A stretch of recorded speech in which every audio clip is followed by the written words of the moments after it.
मुनित्रयं नमस्कृत्य तदुक्तिः परिभाव्य च वैयाकरणसिद्धान्तकौमुदीयं विरुच्यते।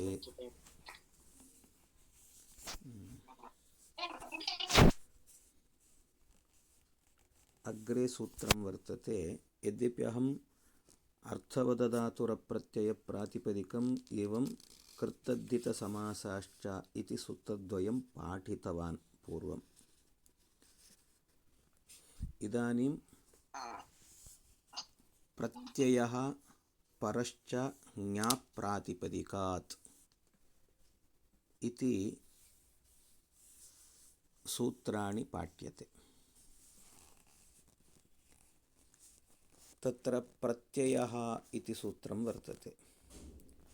प्रत्ययः इति सूत्रं तावत् एकपदात्मकं सूत्रं वर्तते। इदञ्च अधिकारसूत्रं वर्तते। अधिकारसूत्रं तथा च कियत्पर्यन्तम् अधिकारसूत्रम् इदम् इत्युक्ते तत्र वक्ति आपञ्चमपरिसमाप्तेरधिकारोऽयम् इति।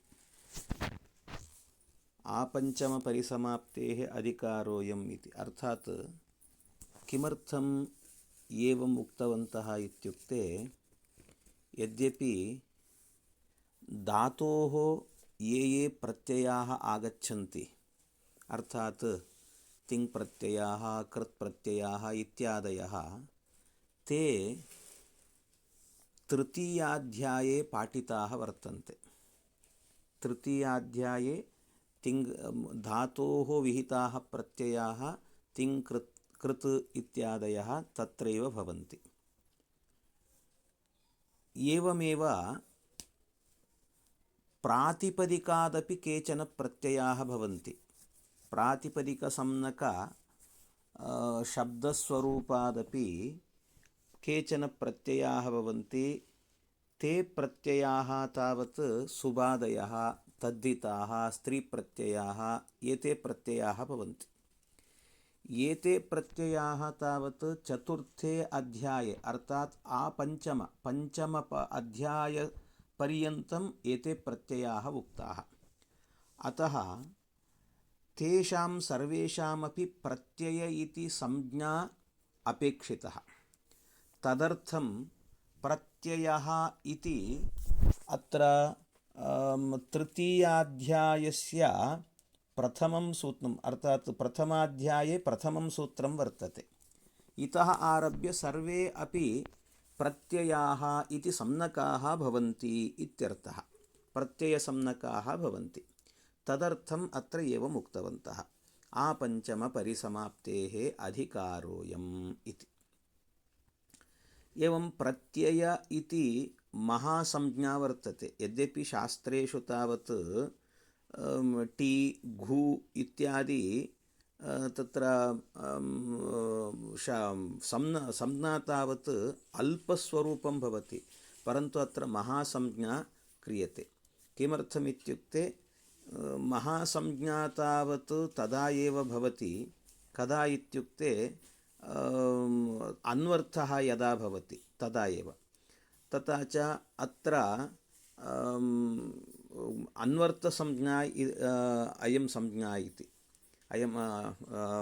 इयं संज्ञा अन्वर्थसंज्ञा वर्तते। कुतः इत्युक्ते प्रत्याययति इति प्रत्ययः इति। प्रत्याययति अर्थात् प्रत्याययति प्रत्ययः इत्युक्ते अयम् अभिप्रायः संज्ञा तावत् प्रत्ययः इति महासंज्ञा प्रत्यायकस्य तत्सम्नकात्वात् अर्थात् स्वप्रकृत्यर्थत्वञ्च धातुपाठकोशादौ तम् उच्चार्य बोधितत्वम् अर्थात् अयम् अभिप्रायः केचन आदेशाः भवन्ति नभवदाद्यादेशाः इति तत्र वर्तन्ते। तेषां प्रत्यय इति संज्ञा नास्ति। कुतः इत्युक्ते तत्र तावत् प्रत्यय इति संज्ञा किमर्थं नास्ति इत्युक्ते प्रत्याययति अर्थात् प्रत्याययति इत्युक्ते तत्र स्वार्थं प्रकृतेः अर्थं वा स्वार्थं वा प्रत्याययति, अन्यत्र स्वीकृत्य गच्छति, तदा प्रत्ययः भवति इत्यर्थः। इदानीं दशरथस्य अपत्यं पुमान् दाशरथिः इति, यद्यपि दशरथशब्दस्य दशरथ इत्येव अर्थः, परन्तु तत्र अत इञ् इति इञ् प्रत्ययः भवति। इञ् प्रत्यये सति तदा कः अर्थः भवति? प्रत्ययः प्रत्याययति, अर्थात् अन्य एव अर्थं बोधयति सः, अर्थात् राम इत्यर्थं बोधयति, अतः सः प्रत्ययः इति कथ्यते।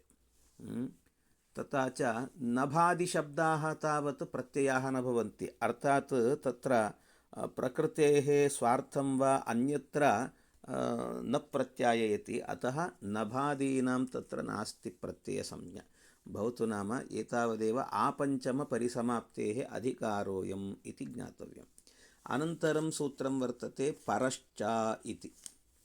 इदं सूत्रं किमर्थम् इत्युक्ते, यद्यपि परः इति किमर्थम् उक्तवान् इत्युक्ते, पश्यन्तु, यदि परः इति नोच्येत तर्हि प्रत्ययः भवति इति भवति, परन्तु प्रत्ययः कुत्र भवति? पूर्वो वा भवति परो वा भवति इति प्रश्ने सञ्जाते कुत्र भवति इति नियामकं नास्ति, अतः तत्र नियमनं कर्तुम् इदं नियमसूत्रं वर्तते परश्च इति। अर्थात् परश्च इति नियमार्थत्वप्रतिपादनं वर्तते। अत्र प्रत्ययः कुत्र भवति? परे एव भवति। तथा च अनन्तरं भवति सूत्रं ज्ञाप्रातिपदिकादिति, अनन्तरं सूत्रं भवति सौजसमौच्चष्टाभ्याम् इत्यादि सूत्र। तत्र सुपु इत्यादयः प्रत्ययाः कुत्र भवन्ति इति प्रश्ने तत्र भवति प्रत्ययः, अर्थात् एते सर्वे अपि अनुवृत्ताः भवन्ति। प्रत्ययः परश्च प्रातिपदिकात्, अर्थात् प्रातिपदिकात् प्रत्ययः परः भवति इत्यर्थः। तथा च पूर्वं न भवति इत्यर्थः भवति। एवम् अभिप्रायः भवतु। इदमपि आपञ्चमपरिसमाप्तेः अधिकारसूत्रं भवति इत्यर्थः। अनन्तरं सूत्रं वर्तते ज्ञाप्रातिपदिकात् इति। ज्ञाप्रातिपदिकादिति सूत्रं वर्तते।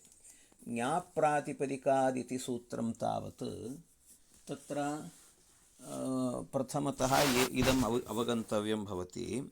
ज्ञाप्रातिपदिकादित्यत्र एकपदात्मकं सूत्रं वर्तते। अस्य विग्रहवाक्यं तावत् एवं वर्तते। ङीच आप च प्रातिपदिकञ्च एतेषां समाहारः ज्ञाप्रातिपदिकं, तस्मात् ज्ञाप्रातिपदिकात् इति। अत्र समाहारद्वन्द्वः इति। अत्र मतद्वयं वर्तते। द्वन्द्वसमासः अपि भवितुमर्हति इति। यद्यपि द्वन्द्वसमासः यदि भवति तदा प्रातिपदिकाः इति बहुवचनं स्यात्, तदा प्रातिपदिकात् इति पञ्चम्याः एकवचनं कथं सङ्गच्छते इति प्रश्नः भवति। अतः अहं तत्र समाहारद्वन्द्वसमासं स्वीकृतवान्। केचन एवं वदन्ति तत्र द्वन्द्वसमासः अपि भवति, परन्तु तत्र एकवचनं सूत्रकारेण कृतः इति कृत्वा तत्र साधुत्वं सम्पादनीयम् इति केचन वदन्ति। मास्तु, तत्र एवमेव स्वीकुर्वन्तु। इदानीं ङीच आप्च प्रातिपदिकञ्च एतेषां समाहारः ज्ञाप्रातिपदिकं, तस्मात् ज्ञाप्रातिपदिकात् इति अत्र समाहारद्वन्द्वः। समाहारद्वन्द्वे तावत् नास्ति क्लेशः। एवं भवति। अत्र ज्ञाप्रातिपदिकात् इत्यस्ति खलु सूत्रं, तत्र एवं वर्तते। ज्ञाप्रातिपदिकादित्युक्ते ङी एवं आप् इति द्वयं वर्तते। तत्र ङी इत्युक्ते अत्र ङीप् ङीष् ङीन् इति स्त्रीप्रत्ययाः भवन्ति। तेषां प्रत्ययानां सङ्ग्रहः भवति अत्र ङीप् ङीष् ङीन् इति।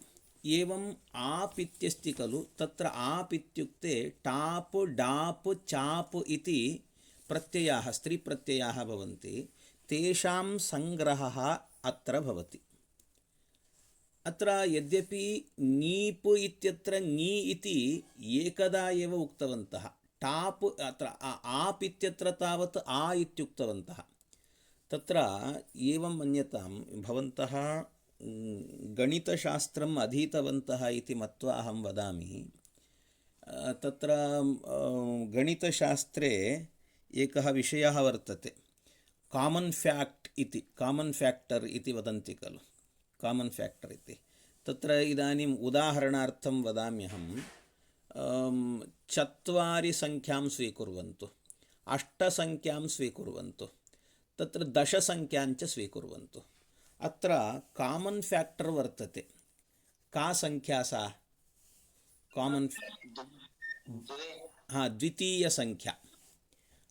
द्वितीयसंख्या अर्थात् द्वितीयसंख्यया विभक्तुं शक्यते। 4, 8, 10 अर्थात् 2 इंटू 2 इत्युक्ते तदा 4, 2 इंटू 4 इत्युक्ते 8, 2 इंटू 5 इत्युक्ते 10 इति। तत्र कामन् फ्याक्टर् कः भवति इत्युक्ते द्वितीयसंख्या भवति, एवं खलु। तद्वत् अत्रापि ङीप्, ङीष्, ङीन् इत्यत्र ङीप् इत्यत्र पकारं त्यक्त्वा वदामि चेत् ङी इति भवति, ङीष् इत्यत्र शकारं त्यक्त्वा वदामि चेत् ङी इति, एवं ङीन् इत्यत्र नकारं त्यक्त्वा वदामि चेत् ङी इति। तथा च तत्र कामन् फ्याक्टर् वर्तते ङी इति, एवं खलु। एवमेव टाप्, डाप्, चाप् इत्यत्रापि आप् इति तावत् कामन् फ्याक्टर् वर्तते। अतः तत् कामन् फ्याक्टर् स्वीकृत्य अत्रापि एवम् उक्तवन्तः, ङी च आप् च इति। अर्थात् ङी इत्युक्ते न केवलं ङीप् इति प्रत्ययः, ङीप्, ङीष्, ङीन् इति प्रत्ययानां स्वीकारः भवति। एवमेव टाप्, डाप्, चाप् इति अर्थात् आप् इत्युक्ते तत्र एतेषां प्रत्ययानां संग्रहः भवति इत्यभिप्रायः। तथा च ङीप्, ङीष्, ङीन्, टाप्, डाप्, चाप् एते प्रत्ययाः भवन्ति। अहं पूर्वमेव अर्थवदधातुरप्रत्ययः इति सूत्रे उक्तवान्, किमित्युक्ते प्रत्ययग्रहणे तदन्तस्य ग्रहणम् इति कश्चन नियमः वर्तते इति। तथा च अत्रापि ङीप्, ङीष्, ङीन् इत्यादयः प्रत्ययाः भवन्ति। तथा च प्रत्ययग्रहणे तदन्तग्रहणम् इत्युक्तत्वात् अत्रापि किं क्रियते, ण्यन्तात्, आबन्ताच्च, प्रातिपदिकात् इति सूत्रार्थः सम्पद्यते। इदमपि सूत्रम् अधिकारसूत्रं वर्तते। अधिकारसूत्रत्वात् इदं कियत्पर्यन्तम् अधिकारसूत्रम् इत्युक्ते इदमपि आपञ्चमपरिसमाप्तेः अधिकारः इति, अध्यायसमाप्तिपर्यन्तम् अधिकारसूत्रं भवति इत्यभिप्रायः भवतु। नाम इदानीं किं भवति इत्युक्ते ण्यन्तात्, आबन्तात्, प्रातिपदिकात् प्रत्ययाः परे भवन्ति इति सूत्रार्थः सम्पद्यते। सौजसमौट् इत्यादि सूत्राणि कथयन्ति चेत् तत्र एवं सूत्रार्थः भवति इति भवतु। नाम अत्र इदानीं कश्चन शास्त्रीयविषयः प्रतिपाद्यते। अत्र वदति, भोः ञाप् प्रातिपदिकादित्यत्र ञाप् इत्यस्य ग्रहणं मास्तु इति। ञाप् इत्यस्य ग्रहणं मास्तु। किमर्थं ञाप् इत्यस्य ग्रहणं मास्तु इति? किमर्थमित्युक्ते भोः तदा एवम् उच्येत, भोः पश्यतु, यदि ञाप् इत्यस्य ग्रहणं न कुर्मः तदा गौरी, रमा इत्यादयः शब्दाः भवन्ति। तेषां शब्दानां तदा प्रातिपदिकसंज्ञा एव न स्यात्। किमर्थमित्युक्ते भोः पश्यन्तु, ञाप् गौरी इत्यत्र तावत् ङीप् प्रत्ययः वर्तते, एवं रमा इत्यत्र टाप् प्रत्ययः वर्तते। तथा च प्रत्ययान्तत्वात् अर्थवत्धातुरप्रत्ययप्रातिपदिकम् इति सूत्रेण तावत् तत्र प्रातिपदिकसंज्ञा न भवति प्रत्ययान्तत्वात्। प्रत्ययभिन्नं प्रत्ययान्तभिन्नञ्च इत्युक्तत्वात् प्रत्ययं प्रत्ययान्तञ्च वर्जयित्वा इति खलु व्याख्यानं क्रियते। अतः तत्र रमा एवं गौरी इत्यादि शब्दानां कृते प्रातिपदिकसंज्ञा न स्यात्। तेषामपि शब्दानां प्रातिपदिकसंज्ञा सम्पादनार्थं तत्र ञापिति ग्रहणम् आवश्यकम् इति वक्तव्यम्। परन्तु भोः पश्यन्तु, तत्रापि कृत्तद्धितसमासाश्च इति सूत्रं वर्तते। कृत्तद्धितसमासाश्च इति तत्र तन्मास्तु, तत्र काचन परिभाषा वर्तते। का परिभाषा इत्युक्ते प्रातिपदिकग्रहणे लिङ्गविशिष्टस्यापि ग्रहणम् इति काचन परिभाषा। प्रातिपदिकग्रहणे लिङ्गविशिष्टस्यापि ग्रहणम् इति अर्थात् कः नियमः, परिभाषा का इति वक्तुं शक्यते वा एकवारं?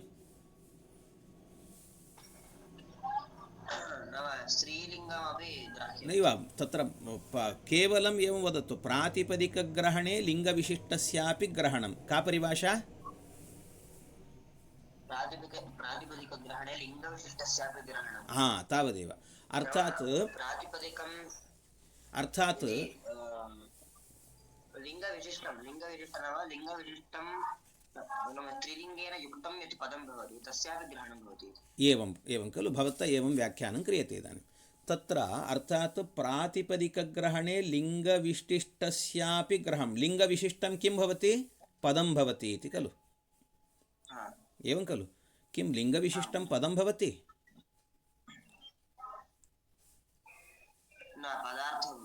एवं खलु, पदार्थस्य खलु, अर्थात् शब्दार्थस्य लिङ्गविशिष्टत्वं स्वीक्रियते, न तु पदस्य।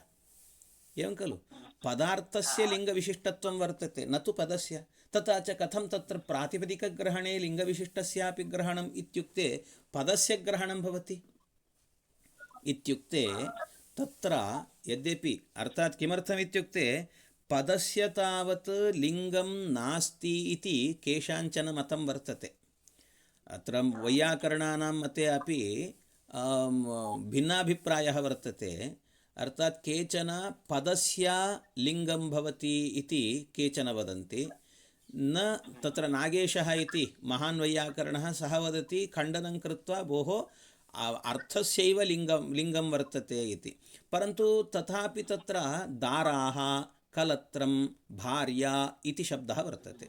दाराः इत्यस्य कः अर्थः? पत्नी इत्येव अर्थः। तथा च पत्नी इत्यर्थे सत्वे अपि तत्र दाराः इति स्त्रीलिङ्गे वर्तते वा, पुल्लिङ्गे वर्तते? एवं कलत्रम् इति तावत् नपुंसकलिङ्गे वर्तते। तथा च तत्र शब्दस्यैव लिङ्गं न तु अर्थस्य इति केचन वदन्ति। परन्तु नागेशः समर्थयति भोः अर्थस्यैव लिङ्गम् इति। तन्मास्तु, एतावतलम्। अत्र प्रातिपदिकग्रहणे लिङ्गविशिष्टस्यापि ग्रहणम् इत्युक्ते शब्दः लिङ्गविशिष्टः न भवति, अतः लिङ्गबोधकप्रत्ययविशिष्टः इत्यर्थः। अर्थात् प्रातिपदिकग्रहणे लिङ्गविशिष्टस्य ग्रहणम् इत्युक्ते लिङ्गबोधकप्रत्ययविशिष्टः इत्यर्थः तस्य।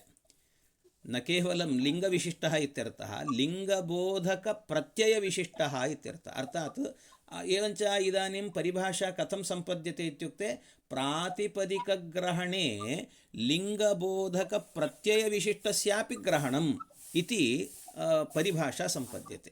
अवगतं खलु? तथा च प्रातिपदिकग्रहणे लिङ्गबोधकप्रत्ययविशिष्टस्यापि ग्रहणम् इति यदा वदन्ति, तदा गौरी, रमा इत्यादि शब्दानामपि सङ्ग्रहः भवति। कुतः? गौरी इत्यत्र तावत् ङी प्रत्ययः लिङ्गबोधकप्रत्ययः स्त्रीप्रत्ययः वर्तते, तथा च तस्यापि ग्रहणं भवति। एवं रमा इत्यत्र तावत् टाप् प्रत्ययः वर्तते, सोऽपि प्रत्ययः लिङ्गबोधकप्रत्ययः वर्तते, तस्यापि ग्रहणं भवति। तथा च प्रातिपदिक इति शब्दस्य ग्रहणे लिङ्गविशिष्टस्यापि, अर्थात् लिङ्गबोधकप्रत्ययविशिष्टस्यापि ग्रहणं भवति इति कृत्वा तत्र रमा, गौरी इत्यादीनाम् अपि शब्दानां प्रातिपदिकसंज्ञा भवति। तदुपरि अपि स्वादिप्रत्ययाः भवन्ति खलु। तत्र किमर्थं ज्ञाप् इति ग्रहणं कर्तव्यम् इति प्रश्नः। प्रश्नकर्तुः आशयः अवगतः खलु? हा, एवञ्च एवं रीत्या यदि वदन्ति तदा अयं भट्टोजिदीक्षितमहोदयः कथयति, भोः सत्यं प्रातिपदिकग्रहणे लिङ्गबोधक प्रत्ययविशिष्टस्यापि ग्रहणम् इत्येव सिद्धे ज्ञाप् ग्रहणं न्यन्तादेव तद्दितोत्पत्तिः यथा स्यात् ज्ञाभ्यां प्राङ् मा भूत् इत्येवमर्थम् इति नियमार्थम् इत्यर्थः। अर्थात् अत्र अयम् अभिप्रायः वर्तते। कः इत्युक्ते ज्ञाभ्यां प्राङ् मा भूत् इति। ततश्च इदानीं पश्यतु, लोहितिका लोहिनिका इति शब्दद्वयं वर्तते। लोहितशब्दः वर्तते, लोहित इति शब्दः, लोहित इति शब्दः वर्तते खलु। तस्य शब्दस्य, लोहितशब्दस्य अत्र भवतु अर्धघण्टा अभवत् अद्य मम कार्यान्तरं वर्तते, अतः श्वः करोमि एतावदलं। प्रश्नः अर्थात् प्रातिपदिकग्रहणे लिङ्गबोधकप्रत्ययविशिष्टस्यापि ग्रहणम् इत्युक्तत्वात् तत्र रमादिशब्दानां प्रातिपदिकसंज्ञा वर्तते, तदुपरि अपि स्वादिप्रत्ययाः भवन्ति। किमर्थम् अत्र ज्ञाप् ग्रहणं कृतम् इति एतावत्पर्यन्तं पाठः सञ्जातः। अनन्तरविषयः श्वः वदामि। भवतु अद्यालं। हरे नमः। कृष्णः वर्तते खलु? हा हा, भवन्तः पूर्वतनपाठमपि पश्यन्तु। पश्यन्ति वा, दृष्टवन्तो वा? किमपि न दृष्टवन्तः इति मन्ये। भवन्तः छात्राः वर्तन्ते, अहमपि छात्रा काले अहमपि एवमेव आसम्, परन्तु तथा न कर्तव्यं भोः। पठन्तु, यदा कदा समयः भवति चेत् पठन्तु। भवतु।